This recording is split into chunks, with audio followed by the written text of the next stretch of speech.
you oversee the largest active fixed income ETF. That's the ultra short income ETF. Tell us why active management, in your opinion, is again becoming a big play in 2022. Yeah, thanks, Bob. I think the key is it combines the best of both worlds. You've got the benefits of the ETF wrapper, trades throughout the day, tax efficient, transparent, with the intentionality of active management, a portfolio manager that knows exactly what they own, why they own it, when it goes into the portfolio. And as a lot of folks on this show have talked about in the past, or that are on CNBC all the time, talk about why they own things. And I think it's important that investors want to know why they own it. And so to have intentional investing from a portfolio manager, I think that's why active ETFs are having such a big year already in 2022. Speaking of a lot of trading, Dave, I want your take here. I want to go back to the active trading part, but give us your take on the trading this week. I saw volume 4 or 5 times normal in some of the big exchange-traded funds like the S&P 500. That's trading, but what about flows? What did you see in terms of flows?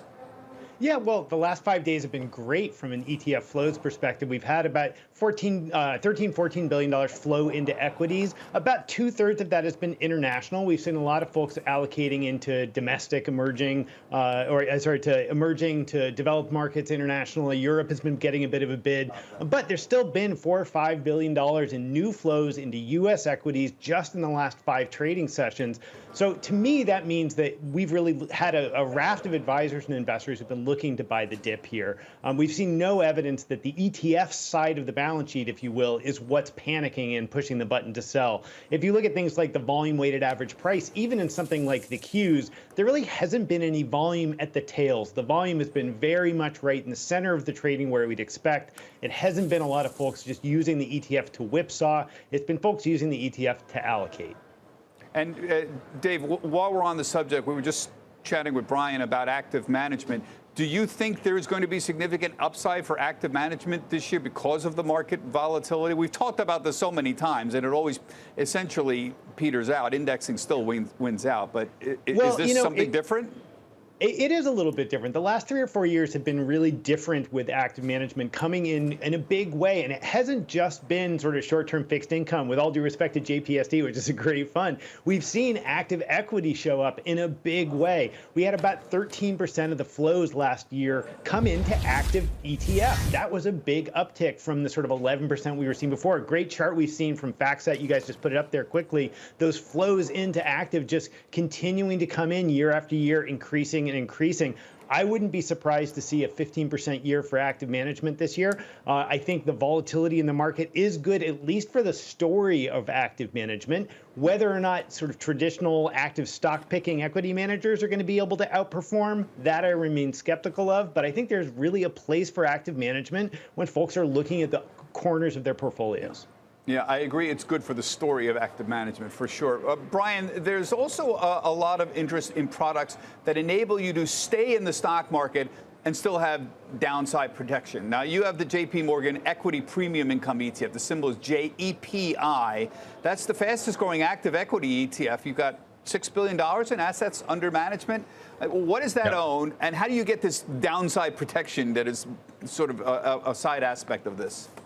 Yeah, I think it's a big part of it. It ties down to the point that Dave's making as well, which is when investors are using active ETFs, they're trying to achieve an outcome. If they're buying the ultra short, they're trying to step out of cash, maybe get a little bit of extra yield above and beyond, just what cash is giving you right now. Equity premium income, JEPI, is a great example of that as well. We all know that there's a lot of investors that want a lot of income. JEPI has a distributable 6 to 9% income stream that comes off that portfolio. So for investors that are looking for the outcome of income, that certainly checks the box there. And then because of the way that the strategy is set up, it should only have about 2/3 the risk of the S&P 500. And the way we're doing that, Bob, is we own a basket of quality securities, U.S. equities, and then we're writing out of the money calls on that, which allow us to collect that premium into the portfolio. And so investors have found that really can play a role in their portfolios to both achieve the income and to get some of that downside protection that you're talking about. So it's a buy right strategy, right? You're buying out of the money calls. You're writing out of the money calls, right? That's right, but it's an active strategy, Yeah. which I think is key. The underlying basket, there's fundamental research that goes into every single one of those stocks that we own, and then we have the portfolio manager that's writing the out of the money calls. To your point, that's doing that with intentionality as well. So it's not just a rigid process. Yeah.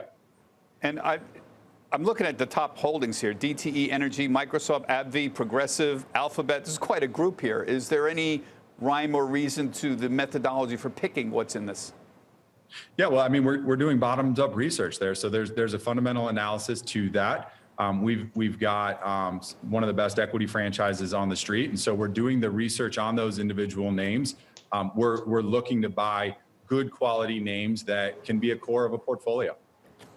Dave, talk to me about these downside protection products that are out there. Are they getting any more assets gathered? Yeah. And what are the risks of owning them?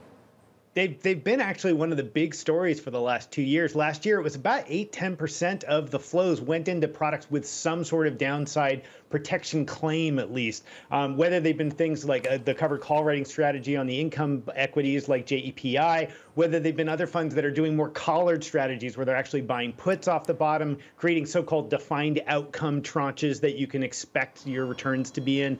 Those have been pulling in quite a bit of assets over the last 2 years, really. I expect those products are going to have done well when we look back here in a month or two. The kind of markets we've been have been the markets that are designed for those products, or rather those products are designed for. So I think they're going to have their moment in the sun here. I think that will draw additional assets.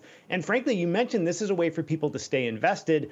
That's what it's done. It's allowed advisors and investors to stay in these equity markets as opposed to just going to cash and yielding a couple basis points. Yeah, they make sense, and certainly in a downside situation, Bryon. I always wonder about what happens when the market goes back to normal. You get outflows again from these kinds of strategies. You know, we all know the behavioral economics here. People panic and they think, I can't get out, but I need some protection, and so the money flows out if the market normalizes. You know, I think what we're talking about, though, is that investors have more tools than ever to build the portfolios that they need. And if investors start with what am I trying to achieve here, and then look at the tools that are available to them to achieve those goals, they're going to do well. And so now they have more tools that can help them protect to the downside. And you know, those tools should do the job. And when the job's done, maybe they'll use another ETF that helps them accomplish something else. And you know, I think that's what's so exciting about being an investor right now.